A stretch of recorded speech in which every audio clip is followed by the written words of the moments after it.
American Experience is made possible by the Alfred P. Sloan Foundation to enhance public understanding of the role of technology. The foundation also seeks to portray the lives of the men and women engaged in scientific and technological pursuit. At the Scotts Company, we help make gardens more beautiful, lawns greener, trees taller. If there's a better business to be in, please let us know. Liberty Mutual Insurance is a proud supporter of the American Experience.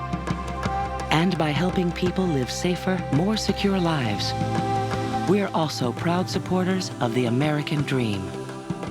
Major funding for Chicago City of the Century provided by the Rauner Family Foundation, supporting the education and well-being of children in Chicago. And by the state of Illinois. Discover, indulge, explore, play. Right here, right now in Illinois. American Experience is also made possible by the Corporation for Public Broadcasting and by contributions to your PBS station from viewers like you. Thank you.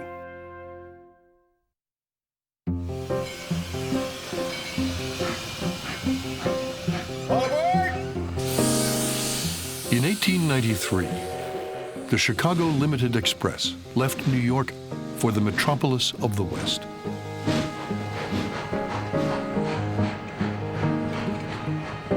A writer for Harper's Weekly was aboard one of George Pullman's luxurious sleeping cars, made in Chicago.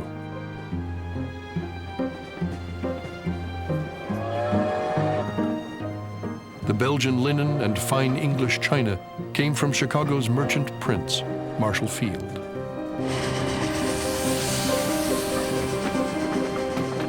The menu featured beef and pork from Swift and Armour, Chicago's famous meat packers. The writer enjoyed the best the miraculous city could offer. The city that had opened the prairies and transformed the continent. The city that seemed to portend the future, for better or worse. Chicago was the shock city of America, and some reacted to that vision of the future with horror. This is not the place we want to go. This is not what we want to be. And others with great excitement. This is what the world was becoming. It was a world of endless opportunity. He was headed for this city of opportunity that lured people from the East. The architect Louis Sullivan thrust his hand up in the air and said, "This is the place for me."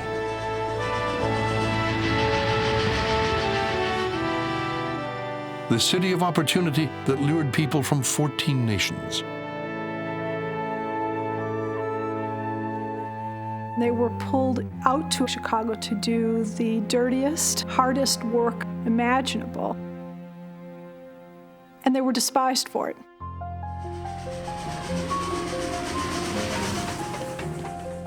He was headed for the lawless city where politics was more than ballots. The term right-hand man, I really believe, started in Chicago because you wanted someone who had a good right. It was a tough business, politics.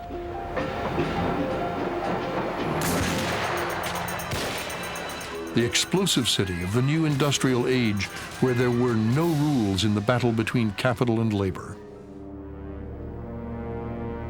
They were revolutionaries. They felt that perhaps with a single act of violence, capital would just crumble and a new society would take shape. The city where people, driven by profit, were blind to nature. Chicago is situated magnificently for trade, but it's a pestilential swamp. It's a horrible place for a city. It's an absolute hellhole. Children were playing with maggots as if they were little pets.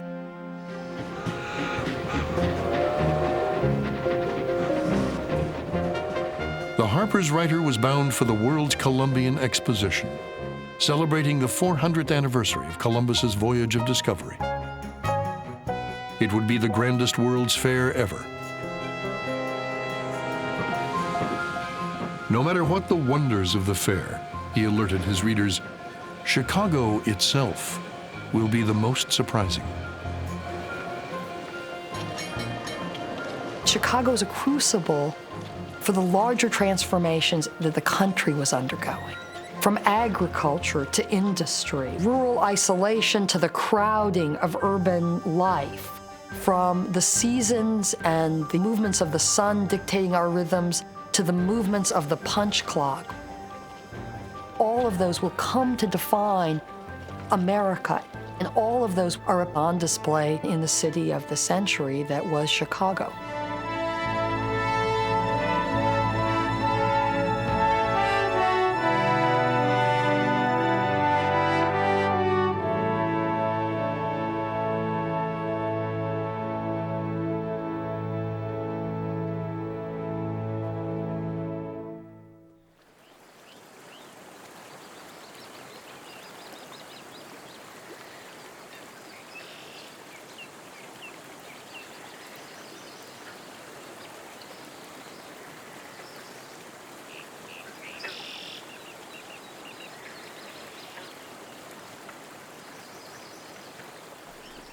In 1673, French explorers Jacques Marquette and Louis Joliet paddled 40 days up the Mississippi River to the Illinois.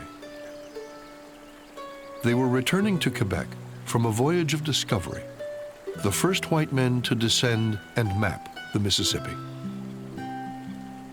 The French hoped to wrest the continent from the British before they pushed west from their colonies in the east. "We have seen nothing like this river," Marquette wrote of the earthly paradise they encountered west of the Illinois. Marquette was a Catholic missionary. His converts would also make good allies.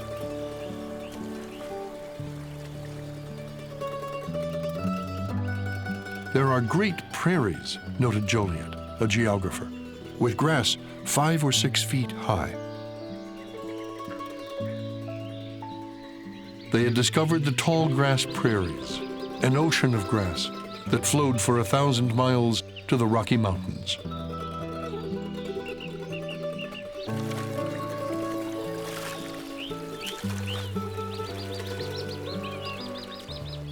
They had paddled from the St. Lawrence River over the Great Lakes to what is now Green Bay, Wisconsin.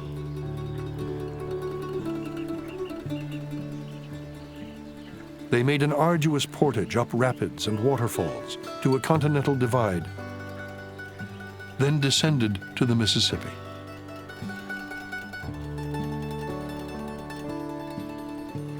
Now, the Indians showed them an easier route back. Up the Illinois River, then the Des Plaines, to where it ended in a marshy height of land.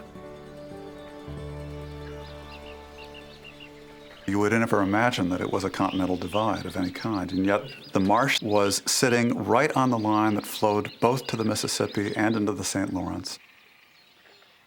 At high water times, in fact, that marsh emptied into both, so that at the highest of waters, you could probably canoe directly from Lake Michigan on into the Mississippi watershed, which is amazing.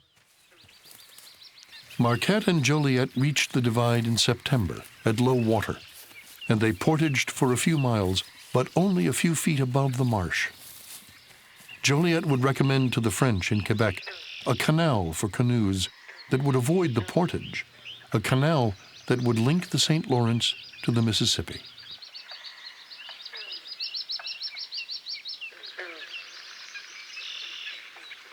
East of the portage was a sluggish river which flowed through a swamp. The Indians called it Chicagua, the place of the wild onion, or skunkweed. It stunk. It had a foul odor. The river is almost motionless, and this stinking weed gave off this odor that drove even the Indians away. And they're not going to live on a bog. You know, there's plenty of open prairie there and grassland and things like that, and little prairie woodlands. Only the white man's crazy enough to live there. When the voyagers reached the lake, they began the 1,500-mile trek back to Quebec. Joliet was the first to see the potential of the stinking river at the portage. He would urge the French to return and create a colony. In their war with the British, he knew it could command the continent.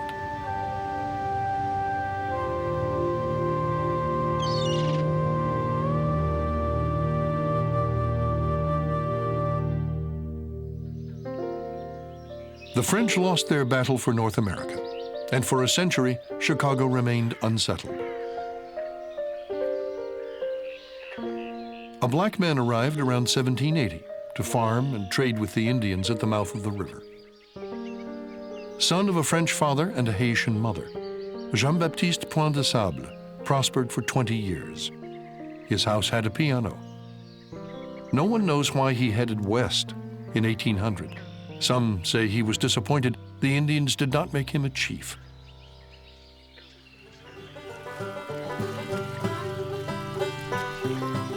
Chicago was a fur trading post out on the rim until the 1830s. It had no church or schoolhouse. It did have a fort, Fort Dearborn, and 3 taverns. The Sauganash Hotel was the most raucous. It was run by Marc Beaubien, part French, part Indian. "I play the fiddle like the devil," he would say, "and I keeps hotel like hell."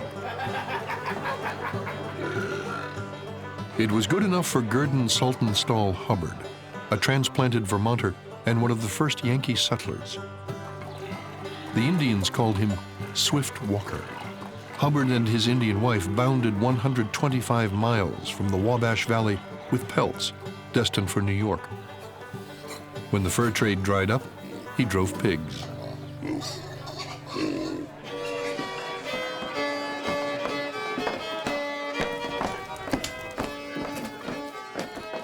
Everybody mixed together at the Sauganash Inn. Beaubien would get the music going. Officers from the fort would come down by ferry boat or by canoe to the Sauganash, and they'd be swinging around the floor with Indian maidens, and these tight-buttoned people from the east would come occasionally, roll through Chicago, and they'd be scandalized by this. Women drinking Applejack straight out of the bottle, copulating out in the backyard, squaws and soldiers, people sleeping on the porch. Beaubien said in his old age, he said, "They were great times, they were great times. No more of that sort of stuff anymore." He'd hold wrestling matches on the lawn. Entertainment would have consisted of hunting, or maybe foot racing, or horse racing, drinking, gambling, and listening to wolves and bears at night, because the city was ringed with small forests as well as marshland. But this was life on the rim. This was the frontier during the period of fur trading.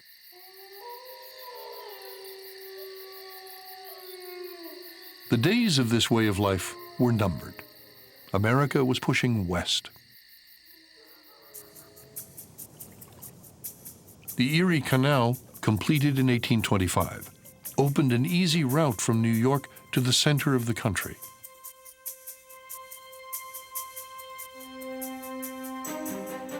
The new state of Illinois already envisioned, as Joliet had, a canal that would link the Mississippi to the Great Lakes at Chicago. This location on Lake Michigan would be one of the endpoints of that canal, thereby linking New Orleans and the Mississippi River with the Great Lakes, the Erie Canal, the Hudson, and New York, so that there would now be a way of delivering all the produce of the interior of North America right into the waiting hands of New York.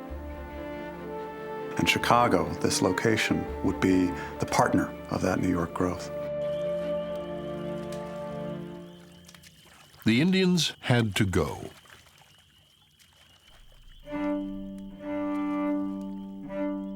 The Potawatomis were forced to give up 5 million acres they had occupied a century before Marquette and Joliet reached Chicago. U.S. Indian agents plied the chiefs with liquor so they would sign. Traders plied them with liquor to swindle them of their new bounty. On a September evening in 1833, the Indian agents faced west toward the land they would acquire. The chiefs, at least 2 staggering drunk, drew their marks on the treaty papers. The dusky nuisances, as the new landowners considered them, were banished west of the Mississippi. The French and half-breeds followed. The history of Chicago can be written from 1833 forward. An historian would write, as if they had never lived there.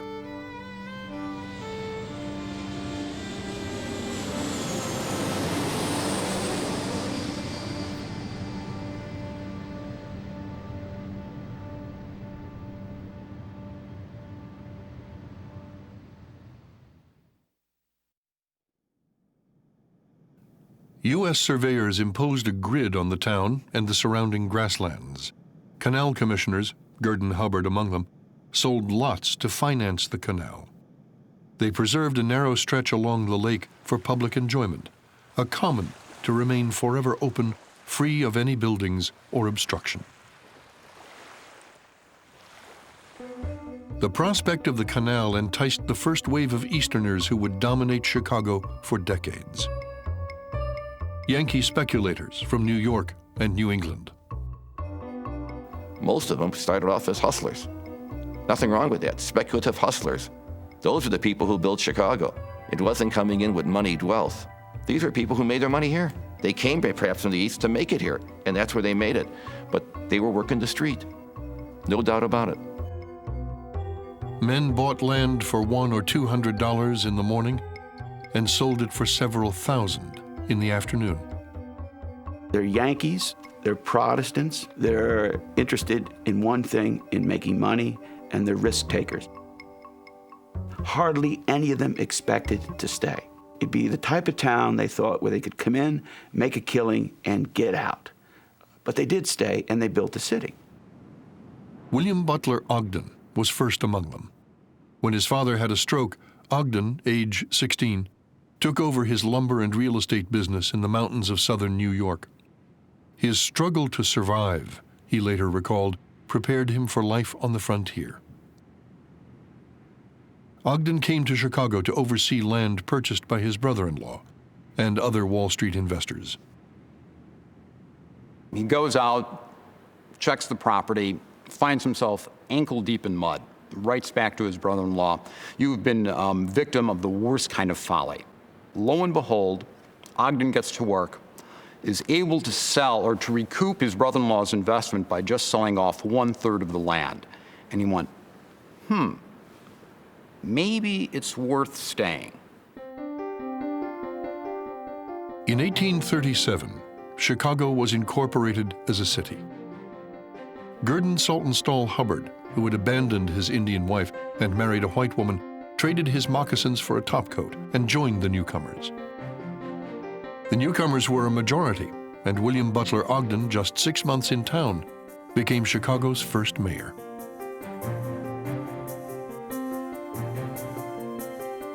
To overcome its isolation, Chicago had to reach out, east and west.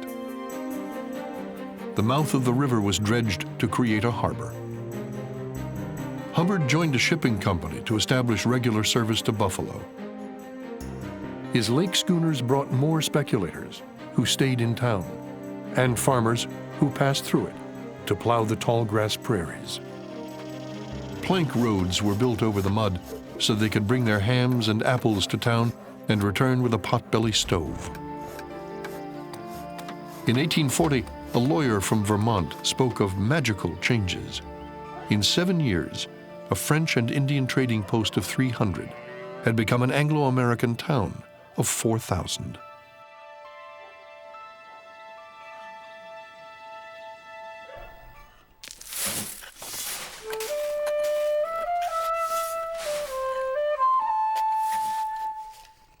Irish immigrants who had dug the Erie Canal came to Chicago in 1836 to dig the Illinois and Michigan Canal. The Irish who came to Chicago were in large measure very poor. They had few skills, little that would have allowed them to negotiate an urban setting easily. And they were pulled out to Chicago to do the dirtiest, hardest work that was imaginable. And they were despised for it.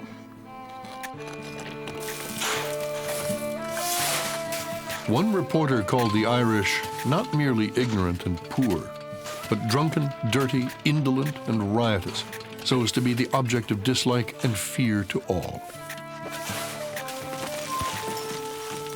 They often did demand whiskey on the job. They also dug a canal almost 100 miles long, plagued by malaria, rattlesnakes, mosquitoes, and leeches. That was the easy part.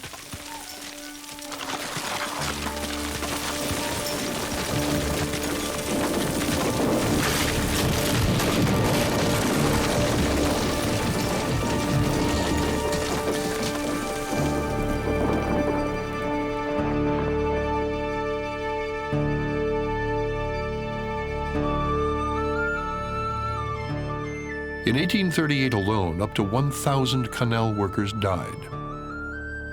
Their graves are few, their stories unrecorded.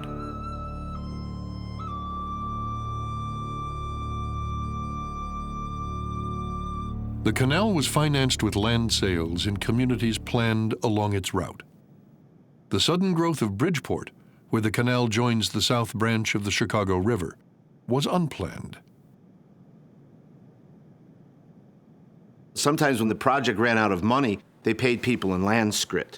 And many of the Irish took the money they were owed in land and settled at the area where the bridge went across, at the port of the canal, which is